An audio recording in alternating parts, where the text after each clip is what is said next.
নমস্কাৰ, আপুনি চাবলৈ আৰম্ভ কৰিছে SB অসম মিডিয়া। আজি হৈছে 20 মাৰ্চ আৰু আজি ৰাতিপুৱাৰ কেইবাটাও গুৰুত্বপূৰ্ণ খবৰ আহি পৰিছে আৰু এনেধৰণৰ খবৰসমূহ নিতৌ চাবলৈ চেনেলটো ছাবস্ক্ৰাইব কৰি ভিডিঅ'টোত এটা লাইক কৰি দিব। জনাইছোঁ আজিৰ প্ৰথমটো ব্ৰেকিং নিউজ ডাঙৰ খবৰ।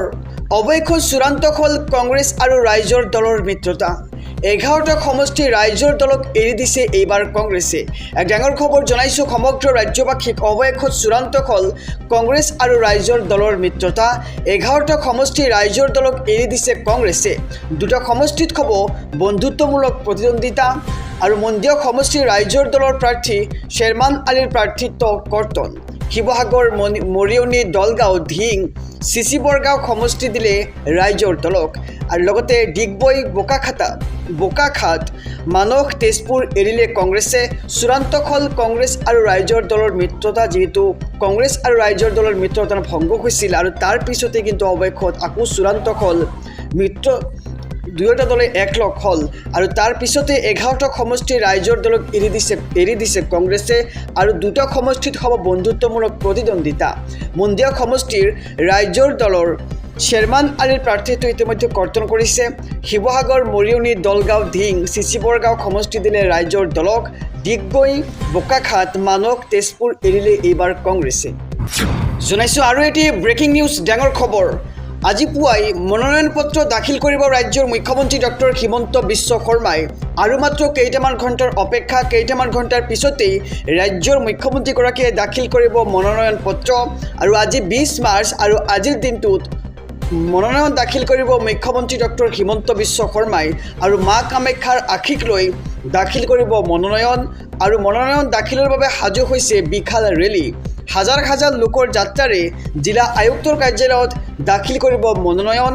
আৰু মাত্ৰ কেইটামান ঘণ্টাৰ অপেক্ষা, কেইটামান ঘণ্টাৰ পিছতেই মনোনয়ন পত্ৰ দাখিল কৰিব ৰাজ্যৰ মুখ্যমন্ত্ৰী ডক্টৰ হিমন্ত বিশ্ব শৰ্মাই। যিহেতু সমাগত বিধানসভা নিৰ্বাচন আৰু বিধানসভা নিৰ্বাচনৰ বাবে সাজু হৈছে বিজেপিৰ লগতে কেইবাটাও বিৰোধী দল আৰু আজি হৈছে 20 মাৰ্চ আৰু আজিৰ দিনটোতেই মনোনয়ন পত্ৰ দাখিল কৰিব ৰাজ্যৰ মুখ্যমন্ত্ৰী ডক্টৰ হিমন্ত বিশ্ব শৰ্মাই আৰু মা কামাখ্যাৰ আশীষ লৈ দাখিল কৰিব মনোনয়ন পত্ৰ।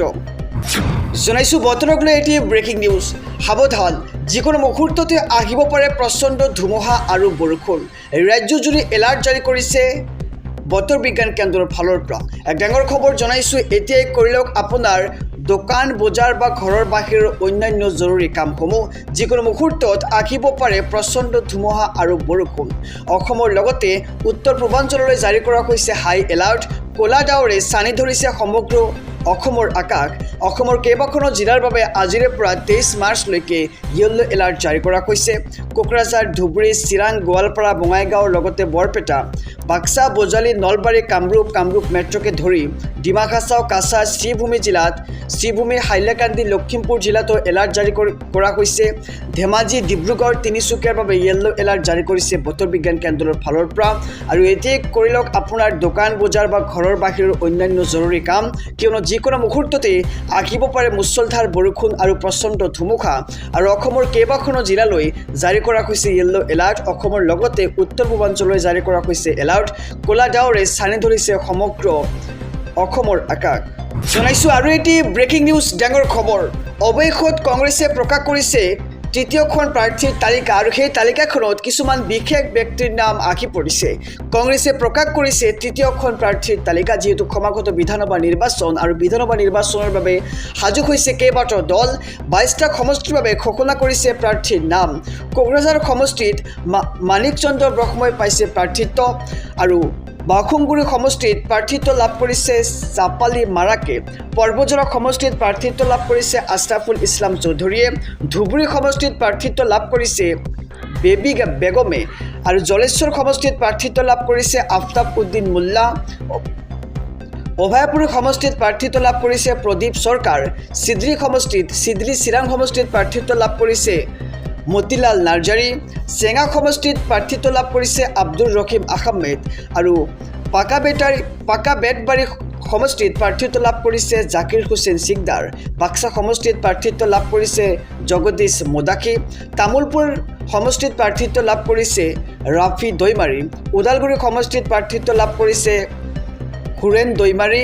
লাহৰীঘাট সমষ্টিত প্ৰাৰ্থিত্ব লাভ কৰিছে ডক্টৰ আসিফ মহম্মদ নজৰ আৰু নগাঁও সমষ্টিত প্ৰাৰ্থিত্ব লাভ কৰিছে নগাঁও আৰু বটদ্ৰৱা সমষ্টিত প্ৰাৰ্থিত্ব লাভ কৰিছে ডক্টৰ দুৰ্লভ চমুৱা। নদুৱাৰ সমষ্টিত প্ৰাৰ্থিত্ব লাভ কৰিছে সুনীল চেত্ৰী আৰু ৰঙানদী এটা বিশেষ সমষ্টি, সেই সমষ্টিত প্ৰাৰ্থিত্ব লাভ কৰিছে জয়ন্ত খাউণ্ড। লখিমপুৰ সমষ্টিত প্ৰাৰ্থিত্ব লাভ কৰিছে ঘন বুঢ়াগোহাঁইয়ে। ঢকুৱাখানাত প্ৰাৰ্থিত্ব লাভ কৰিছে আনন্দ নৰ আৰু মাকুম সমষ্টিত প্ৰাৰ্থিত্ব লাভ কৰিছে শিৱনাথ চেতিয়া। খুমটাই সমষ্টিত প্ৰাৰ্থিত্ব লাভ কৰিছে ৰজলিনা তিৰ্কী। লগতে হাওৰাঘাট সমষ্টিত প্ৰাৰ্থিত্ব লাভ কৰিছে সঞ্জীৱ তেৰ। জনাইছোঁ আৰু এটি ব্ৰেকিং নিউজ, ডাঙৰ খবৰ। অৱশেষত ঘোষণা কৰা হ'ল পবিত্ৰ ঈদ উল ফিতৰৰ দিন। কেন্দ্ৰীয় খিলাল কমিটিৰ বৃহৎ ঘোষণা। 21 মাৰ্চত উদযাপন কৰা হ'ব পবিত্ৰ ঈদ উল ফিতৰ আৰু ইছলাম ধৰ্মাৱলম্বী লোকসকলে 30টা ৰোজা ৰাখি অৱশেষত ঈদ উল ফিতৰ পালন কৰিবলৈ আগবাঢ়িছে। জনাইছোঁ সবিশেষ খবৰ। 31 মাৰ্চত পবিত্ৰ ঈদ উল ফিতৰ উদযাপন কৰা হ'ব। কেন্দ্ৰীয় খিলাল কমিটিয়ে ঘোষণা কৰিছে ঈদৰ দিন। অসম তথা ভাৰতত দেখা পোৱা নগ'ল ঈদৰ জোন আৰু লাখ লাখ মুছলমানলৈ জনালে ঈদৰ শুভেচ্ছা। আৰু 31 মাৰ্চতেই পবিত্ৰ ঈদ উল ফিতৰ উদযাপন কৰিব বিশ্বৰ মুছলমানসকলে আৰু কেন্দ্ৰীয় খিলাল কমিটিয়ে ঘোষণা কৰিছে ঈদৰ দিন। অসম তথা ভাৰতত দেখা পোৱা নগ'ল ঈদৰ জোন আৰু তাৰ বাবে লাখ লাখ মুছলমানলৈ শুভেচ্ছা জনাই ঘোষণা কৰিছে যে 20 নহয় 21 মাৰ্চতেই উদযাপন কৰা হ'ব পবিত্ৰ ঈদ উল ফিতৰ। দিবলৈ লৈছোঁ আৰু এটি ব্ৰেকিং নিউজ, ডাঙৰ খবৰ। সকলোৰে হিয়াৰ আমঠু জুবিন গাৰ্গ কাণ্ডৰ খৰতকীয়া বিচাৰ। গঠন হ'ল ফাষ্ট ট্ৰেক আদালত আৰু টুইটাৰ একযোগে ঘোষণা ৰাজ্যৰ মুখ্যমন্ত্ৰী ডক্টৰ হিমন্ত বিশ্ব শৰ্মাৰ। জনাইছোঁ সবিস্তাৰে খবৰ। জুবিন গাৰ্গ কাণ্ডৰ খৰতকীয়া বিচাৰ। জুবিন গাৰ্গ কাণ্ডৰ বিচাৰৰ বাবে গঠন হ'ল বিশেষ ফাষ্ট ট্ৰেক আদালত আৰু বাক্সাৰ জিলাৰ ন্যায়াধীশ শৰ্মিলা ভূঞাক ফাষ্ট ট্ৰেক আদালতৰ দায়িত্ব দিয়া হৈছে। গুৱাহাটী উচ্চ ন্যায়ালয়ে নিযুক্তি প্ৰদান কৰে শৰ্মিলা ভূঞাক আৰু এতিয়াৰ পৰা প্ৰতিদিনেই চলিব জুবিন গাৰ্গৰ গোচৰৰ শুনানি আৰু টুইটাৰ একযোগে ঘোষণা কৰিছে ৰাজ্যৰ মুখ্যমন্ত্ৰী ডক্টৰ হিমন্ত বিশ্ব শৰ্মাই। আৰু জুবিন গাৰ্গ কাণ্ডৰ এতিয়া খৰতকীয়া বিচাৰ প্ৰক্ৰিয়া আৰম্ভ হৈছে। জুবিন গাৰ্গ কাণ্ডৰ খৰতকীয়া বিচাৰ।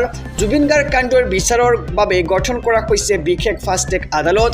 বাক্সা জিলা ন্যায়াধীশ শৰ্মিলা ভূঞাক ফাষ্ট ট্ৰেক আদালতৰ দায়িত্ব দিয়া হৈছে আৰু গুৱাহাটী উচ্চ ন্যায়ালয়ে নিযুক্তি প্ৰদান কৰিছে শৰ্মিলা ভূঞাক আৰু এতিয়াৰ পৰা প্ৰতিদিনেই চলিব জুবিন গাৰ্গৰ গোচৰৰ শুনানি আৰু টুইটাৰ একযোগে ঘোষণা কৰিছে ৰাজ্যৰ মুখ্যমন্ত্ৰী ডক্টৰ হিমন্ত বিশ্ব শৰ্মাই। জনাইছোঁ আৰু এটি ব্ৰেকিং নিউজ, ডাঙৰ খবৰ। এইবাৰ ঘোষণা কৰা হ'ল BPFৰ প্ৰাৰ্থীৰ তালিকা। কোন সমষ্টিত কাক দিয়া হৈছে প্ৰাৰ্থিত্ব। এক ডাঙৰ খবৰ জনাইছোঁ। অৱশেষত ঘোষণা কৰা হ'ল BPFৰ প্ৰাৰ্থীৰ তালিকাও আৰু কোনটো সমষ্টিত কাক দিয়া হৈছে প্ৰাৰ্থিত্ব। জনাইছোঁ সবিস্তাৰে খবৰ। 11টা সমষ্টিত অৱতীৰ্ণ হ'ব BPF দল। গোসাইগাঁও সমষ্টিত প্ৰাৰ্থিত্ব লাভ কৰিছে শোভাৰাম বসুমতাৰী আৰু দত্মা সমষ্টিত প্ৰাৰ্থিত্ব লাভ কৰিছে ৰবিৰাম নাৰ্জাৰীয়ে। কোকৰাঝাৰ সমষ্টিত প্ৰাৰ্থিত্ব লাভ কৰিছে শিউলি মহিলাৰী। লগতে বাউসিংগিৰি সমষ্টিত প্ৰাৰ্থিত্ব লাভ কৰিছে ৰূপম ৰয়ে। পৰ্বতজৰা সমষ্টিত প্ৰাৰ্থিত্ব লাভ কৰিছে ডক্টৰ ৰিজুল কৰিম। চিডলি চিৰাং সমষ্টিত প্ৰাৰ্থিত্ব লাভ কৰিছে পানীৰাম ব্ৰহ্ম। মানস সমষ্টিত প্ৰাৰ্থিত্ব লাভ কৰিছে থানেশ্বৰ বসুমতাৰী। বাক্সা সমষ্টিত প্ৰাৰ্থিত্ব লাভ কৰিছে মনেম্বৰ ব্ৰহ্ম। ভেৰগাঁও সমষ্টিত প্ৰাৰ্থিত্ব লাভ কৰিছে মহেশ্বৰ বড়ো।